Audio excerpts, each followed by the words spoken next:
বন্ধুরা, তোমাদের কি অনুরোধ কোণ, একান্ত কোণ এবং অন্তস্থ কোণ নিয়ে কোনো অসুবিধা আছে? যদি অসুবিধা থাকে তাহলে এই ভিডিওটা তুমি শেষ পর্যন্ত দেখো। আজকের পর থেকে তোমার আর কোনো সমস্যা থাকবে না। যদি সমস্যা থাকে তাহলে আবার তোমরা কমেন্ট করতে পারো। ঠিক আছে? আশা করি কোনো আর সমস্যা থাকবে না। তাই ভিডিওটা তোমরা শেষ পর্যন্ত দেখো এবং চ্যানেলটা অবশ্যই সাবস্ক্রাইব করে রাখো। দেখো বন্ধুরা, সবার আগে তোমাদের সাথে একটু গল্প করি। কেমন গল্প? দেখো, মনে করো দুটো পথ আছে। এরকম একটা পথ, এরকম একটা পথ। দুটো পথ ভালো রকম দেখতে পাচ্ছ। মাঝখান থেকে একজন এসে পথটাকে না ছেদ করে দিল। কিভাবে? ছেদ করে দিল। মনে করো এ আর বি একটা পথ এবং সি এবং ডি একটা পথ। ঠিক আছে? এই যে পথটা আছে ছেদ করলো কে? মনে করো ই এবং এফ একটা রাস্তা এসে ছেদ করে দিল। যেই ছেদ করে দিল সেই পথটা তো আর পথ থাকলো না, তাই না? তখন কি করলো? মানুষজন ঠিক করলো এর আশেপাশে না ঘরবাড়ি করা শুরু করে দিল। তাহলে দেখো কিরকম করে ঘরবাড়ি করছে। এই একটা যে কোণ উৎপন্ন হচ্ছে, এখানে ১ নম্বর কোণ থাকছে, এখানে ২ নম্বর কোণ থাকছে, এখানে ৩ নম্বর কোণ থাকছে এবং এখানে ৪ নম্বর কোণ থাকছে। হয়ে গেল। আবার এদিকেও তো পথ তৈরি হচ্ছে। দেখো এখানে ৫ নম্বর কোণ থাকছে, এখানে ৬ নম্বর কোণ থাকছে, এখানে ৭ নম্বর কোণ থাকছে এবং এখানে ৮ নম্বর কোণ থাকছে। দেখো তো আমরা কটা ঘরবাড়ি পেলাম মোট? কোণের ঘরবাড়ি কটা পেলাম? ৮টা ঘরবাড়ি পেলাম, তাই না? ১ ২ ৩ ৪ ৫ ৬ ৭ ৮। এই যে কোণগুলো ঠিক করলো না, এবার ঠিক করলো এরা নিজেদের মধ্যে সম্পর্ক তৈরি করবে। কি? রক্তের সম্পর্ক? না, রক্তের সম্পর্ক নয়, কিন্তু এটা অঙ্কের সম্পর্ক। দেখো একই রকম দেখতে যে কোণগুলো আছে সেগুলো সম্পর্ক তৈরি করবে। দেখো তো ২, আমার ২ আছে ওপরের দিকে আছে না? আবার দেখো ৬ও আছে কেমন একটা ওপরের দিকে। তা ২ আর ৬ মনে করলো এরা সম্পর্ক তৈরি করবে। ভালো কথা। এবার দেখো ৩ আছে না? ৩ কি আছে? নিচের দিকে আছে। আবার কি ৭ ও নিচের দিকে আছে। তাহলে ৩ এবং ৭ মনে করলো এরাও সম্পর্ক তৈরি করবে।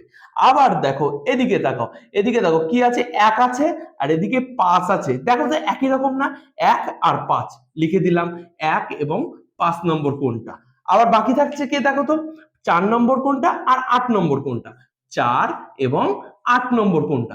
দেখো এই যে কোণগুলো আমি পেলাম ২ ৬ ৩ ৭ ১ ৫ ৪ ৮, এই যে কোণগুলো জোড়ায় জোড়ায় পেলাম, ক জোড়া পেলাম? ৪ জোড়া পেলাম। এই কোণগুলোকে আমরা কি বলবো জানো? এই কোণগুলোকে বলবো আমরা অনুরূপ কোণ। কি বলবো আমরা? বলো। অনুরূপ কোণ। কি বললাম? অনুরূপ কোণ। তাহলে অনুরূপ কোণ কোনগুলো বুঝতে পারলে?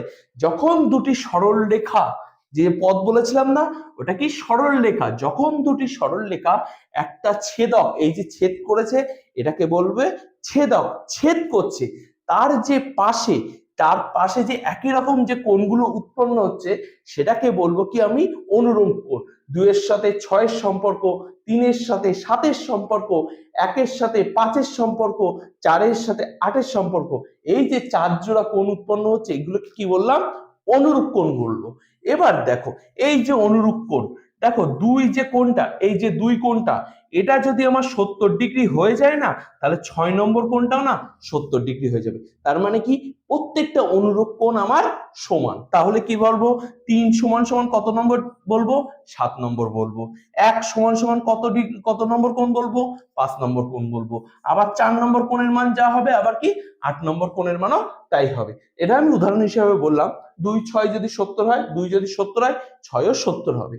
৩ যদি আমার, ৩ নম্বর কোণ যদি আমার ৫০ ডিগ্রি হয়, তাহলে ৭ নম্বর কোণ আমার ৫০ ডিগ্রি হবে। তাহলে তোমাদের ক্লিয়ার হলো তো অনুরূপ কোণ বলতে আমরা কিভাবে বুঝি? দেখো বন্ধুরা, একই রকম আবার একটা ছবি তোমরা দেখতে পাচ্ছ। সেই দুটো সরল রেখা, মাঝখানে একটা ছেদক, ছেদকটার নাম দিলাম ই এবং এফ। এবার কি করলো? আগের কি সম্পর্ক বলেছিলাম অনুরূপ কোণে? একটার সাথে একই রকম দেখতে কোণের অনুরূপ, মানে অনুরূপ কোণ আমাদের তৈরি করেছে, তাই তো? একই রকম দেখতে কোণ। এবার কি হলো? দুটো কোণ আছে, তারা একে অপরের বিপরীত দিকে অবস্থান করবে। কি বললো? এ যদি এদিকে মুখ করে থাকে, ও ওই দিকে মুখ করে থাকবে। কি বললাম?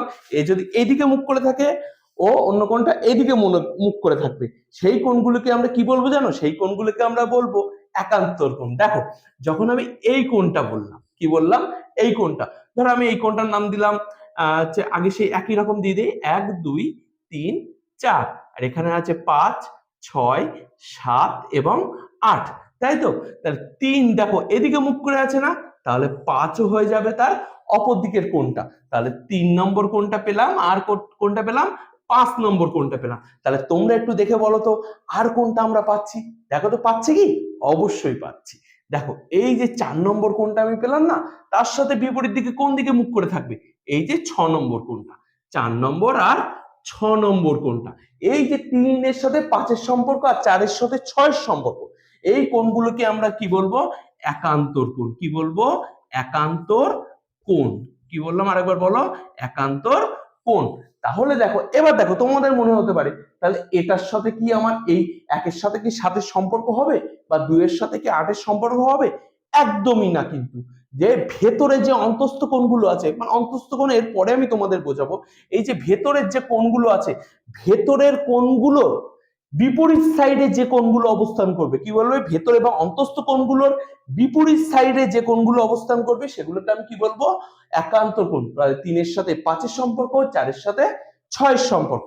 এবার দেখো ধরো 3 কোণটার মান হলো, এই যে 3, এই কোণটার মান হলো মনে করো 65°। যদি 65° হয়ে যায় তাহলে 3-এর সাথে কার সম্পর্ক বলেছি? 5-এর সম্পর্ক। তাহলে 3 যদি 65 হয়ে যায়, 5ও আমার 65 হয়ে যাবে। তার মানে কি 3 কোণের মান আর 5 কোণের মান অলওয়েজ সমান হবে। তাহলে 4-এর সাথে কার সম্পর্ক হবে? 6-এর সম্পর্ক আমরা জানি। তাহলে 4 নম্বর কোণের মান যা হবে, 6 নম্বর কোণের মান ঠিক সেটাই হবে। এই জন্য আমরা বলবো দেখো আমরা যখন ছেদকটা পাচ্ছি, ছেদকে অলওয়েজ কটা একান্তর কোণ পাচ্ছি? 2 জোড়া একান্তর কোণ পেয়েছি।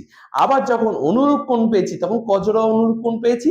4 জোড়া কিন্তু অনুরূপ কোণ পেয়েছি। ঠিক আছে, তাহলে তোমাদের মনে থাকবে তো এটা? দেখো বন্ধুরা, এতক্ষণ আমরা অনুরূপ কোণ এবং একান্তর কোণ নিয়ে জানলাম। এবার বাকি আরেকটা কোণ তোমাদের প্রথমে বলেছিলাম, অন্তস্থ কোণ নিয়ে জানবো। অন্তস্থ কোণ মানে কি? ভেতরের কোণগুলো। দেখো ভেতরের যে কোণগুলো আছে আবার সেগুলো আবার একই পাশে হতে হবে। কি বললাম? আগেরটা একান্তর কোণে কি বলেছিলাম? এদিকে থাকলে ওদিকে ঘুরে যায়, সব ঝগড়ার সম্পর্ক। এবার দেখো মনে করলো অন্তস্থ কোণ, মানে অন্তস্থ মানে কি? ভেতরে আছে। 3-এর সাথে ভেতরে কে আছে? 3-এর সাথে ভেতরে আছে কত নম্বর কোণ? দেখো 6 নম্বর কোণ আছে। আবার দেখো 4-এর সাথে কত নম্বর কোণ আছে? 4-এর সাথে 5 নম্বর কোণ আছে। এই কোণগুলোকে বলা হবে আমার কি? এগুলোকে বলা হবে অন্তস্থ কোণ। কি বলা হবে? অন্তস্থ কোণ বলবো আমি। ঠিক আছে, তাহলে আমি অন্তস্থ কোণ কোনটা আমি জানতে পারলাম। এইবার এখানে না একটুখানি আলাদা আছে। মনে করো অন্তস্থ কোণের 3-এর সাথে কার সম্পর্ক বলেছি? 6-এর সম্পর্ক। যদি 3 নম্বর কোণটা যদি আমার মনে করো 80° হয়ে যায়, কত বললাম আমি? 80° হয়ে যায়, তাহলে 6 নম্বর কোণটা আমার হয়ে যাবে 180 থেকে 80 বাদ দিতে হবে। তাহলে কত হয়ে যাবে আমার?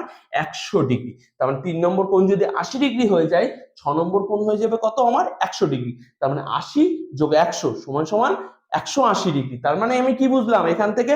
দুটো অন্তস্থ কোণের যোগফল অলওয়েজ 180° বা 2 সমকোণ। তাহলে ধরো 3 নম্বর যোগ 6 নম্বর কোণ সমান সমান কত বললাম? 180°। তাহলে তোমরা এবার বলো যে 4 নম্বর আর 5 নম্বর কোণের যোগফল কত হবে? এটাও আমার 180°। তাহলে তোমরা এবার থেকে বুঝতে পারবে তো, যদি অন্তস্থ কোণের কোনো একটি কোণের মান বলে দেয়, অপরটি তাহলে কি করে বের করতে হবে?